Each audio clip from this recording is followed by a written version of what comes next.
Good evening. You are tuning in to AWANI Tonight with me, Cynthia Ng.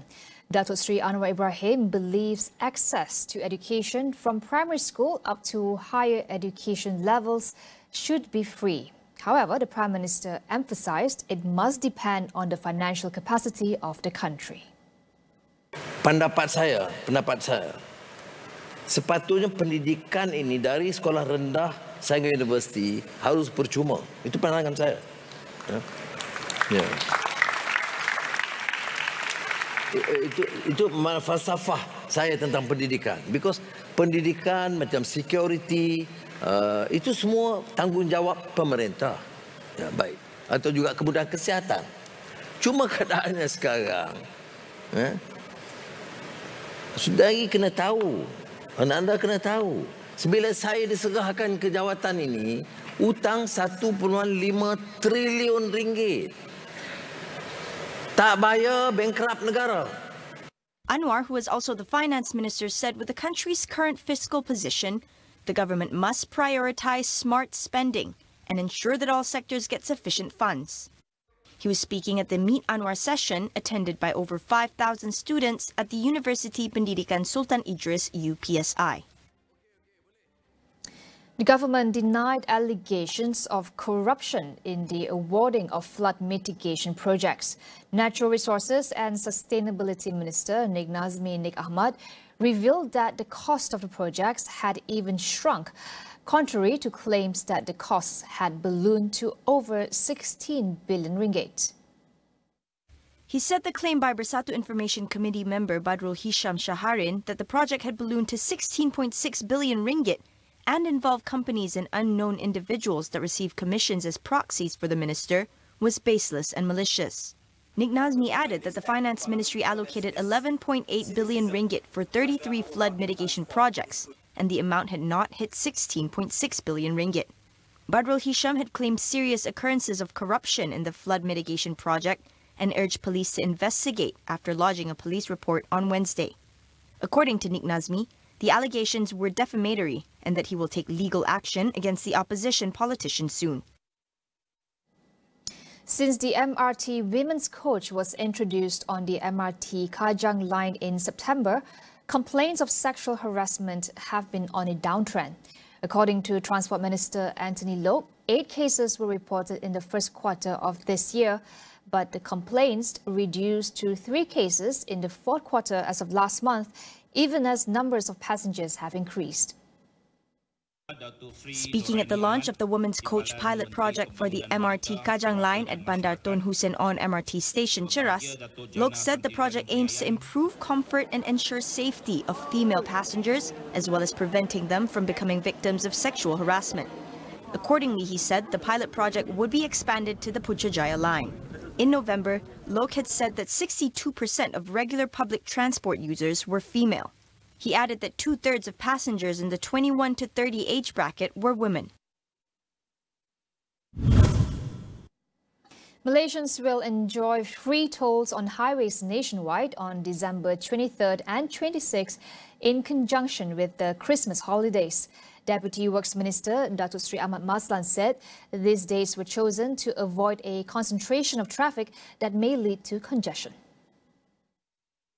He said the toll exemption applies to all toll plazas except those at the country's borders, namely the Bangunan Sultan Iskandar Toll Plaza and the Tanjung Kupang Toll Plaza in Johor.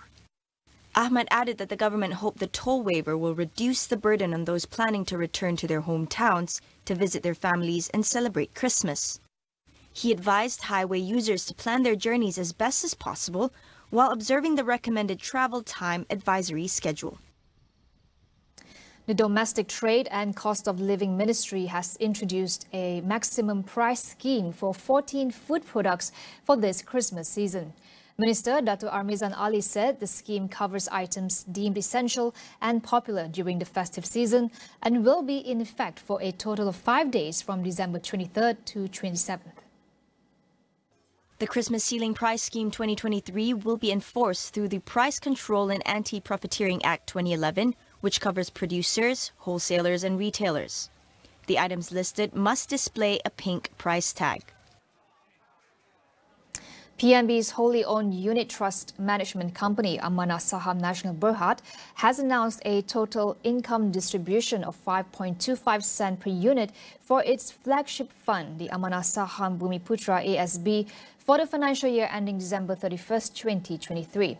This distribution includes an income distribution of 4.25 cent per unit and a bonus of 1 cent per unit. In a statement, PNB said that the total payout amounts to 9.3 billion ringgit and will benefit 10.8 million ASB unit holders. It added that effective asset allocation and diversification strategies contributed to the strong performance of ASB. The computation of the income distribution is based on the average minimum monthly balance held throughout the fund's financial year. The units reinvested from the income distribution will be credited into unit holders' accounts on January 1st, 2024. ASB's number of accounts increased by over 200,000 to 10.8 million accounts in 2023. We'll go for a quick break. Stay tuned for more.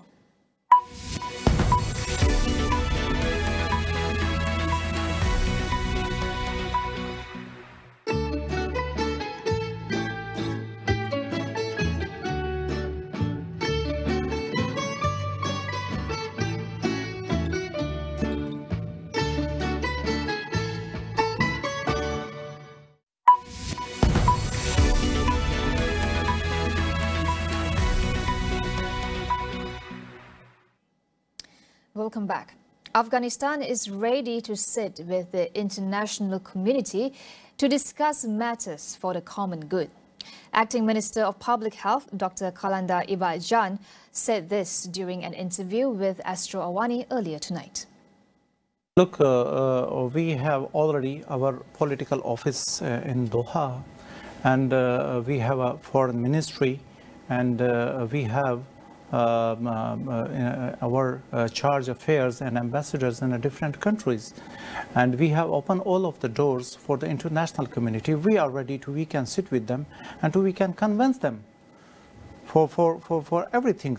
So to sit and to discuss, so we are ready.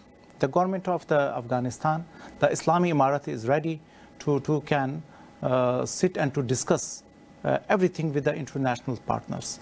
So relevant to the compromise, look, 20 years back, Emirat Islami wants, and there was some demands of the Emirat Islami, and the international community demands something else. So finally we sit, and by the commitment of the Doha Agreement, so we finalize many things. So through this way, we can engage with the international community, and we have a very close and we have a very good relations with the international community we discuss all of these areas. Afghanistan has insisted that the government is not against the rights of women. The country's acting Minister of Public Health, Dr. Khalanda Ibajan, said the administration had already opened multiple areas for women to contribute.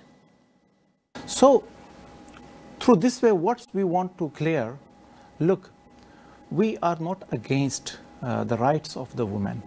Where we need the importance of the women, we have opened the doors for all of the women, because women are the main contributor, the main part of our society. Without the women, it is very hard we can run our society, because women is the mother, woman is the sister, woman is the wife, woman is the daughter. They have a very vulnerable relations in the society. So according to the Islamic law, we give the total respect and the total relations and the respect of the relations to the women. So same as we have opened the areas for the women they can contribute with beside the males in many areas, like in the health sector. I have already explained to you. How about education, for example, for women? Look, presently already our primary education is in our continuous and in our running conditions, and you know, near about 200,000 female teachers we have still in our system. who receive their salaries, and they are going to the schools and teaching to the girls, for the girls' schools. So, as to our government policy, we tried our best to how we can facilitate to our sisters by a best way, a safe way, and one of the secured system we can introduce inside Afghanistan. The criticism is that secondary education is not allowed for women. You mentioned primary education. So how do you respond to the criticism that secondary level education is not allowed for women? I think in the health ministry, I already shared with you that in the institutes level and the post-graduation level, it's the high levels. And everything is coming in all these areas. It's mean these that we have allowed, and we facilitate the women's for where we need the education of the women, and where we need the importance of the women. Right. Hamas and other Palestinian factions have rejected talks on releasing Israeli hostages until Israel stops its military onslaught on Gaza. A statement published by Hamas today claimed the decision reflects a Palestinian national decision. Now, Ismail Haniyeh, the Hamas leader based in Qatar, had traveled to Cairo this week for discussions with Egyptian officials seeking to broker another truce agreement. The meeting ended without results. About 120 Israeli hostages are still being held in Gaza. Now, separately, the United Nations Agency for Palestinian Refugees said that people in Gaza are desperate, hungry and terrified, with alarming levels of hunger never before witnessed in the enclave. The World Health Organization also said that northern Gaza has been left without a functional hospital due to a lack of fuel, staff and supplies.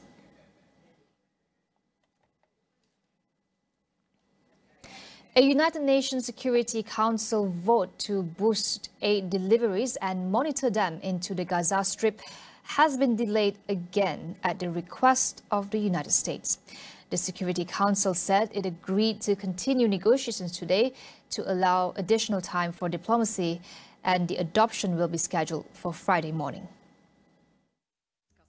Without going into too much detail, because these are council deliberations, but I think everyone wants to see a resolution that has impact and that is implementable on the ground, and there are some discussions going on about how to make that possible. The vote drafted by the United Arab Emirates essentially aims to dilute Israel's control over all humanitarian aid deliveries to 2.3 million people in Gaza. Washington traditionally shields its ally Israel from UN action. Currently, Israel monitors the limited humanitarian aid and fuel deliveries to Gaza via the Rafah crossing and the Kerem Shalom crossing. The U.S. had twice vetoed Security Council action since the war broke out on October 7th. China has urged the Philippines to resolve difficulties in their relations over the South China Sea through dialogue, with Foreign Minister Wang Yi warning that any miscalculation would prompt Beijing to defend itself.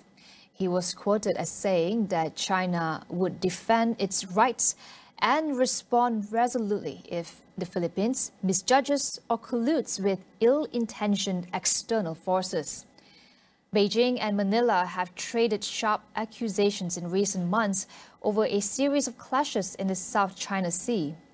Relations between Manila and Beijing deteriorated under Philippine President Ferdinand Marcos Jr., with Manila turning to the United States, which supports the country's maritime disputes with China.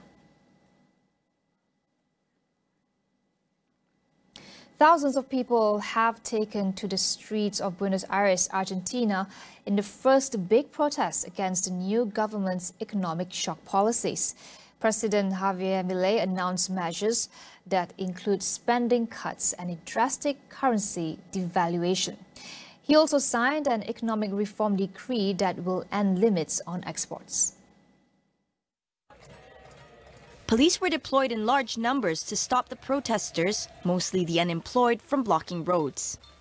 President Milei, who took office less than 2 weeks ago, has promised economic shock therapy, including deep spending cuts to curb soaring inflation. He has announced more than 300 measures, including lifting export restrictions, privatizing state companies, and deregulating mining and other industries. Last week, his government devalued the Argentine peso by more than 50%. Milei also promised tough action against any groups that try to thwart his plans with disruptive protests, including cutting off their rights to state benefits. That wraps up AWANI Tonight. I'm Cynthia Ng. Thank you for watching. Good night.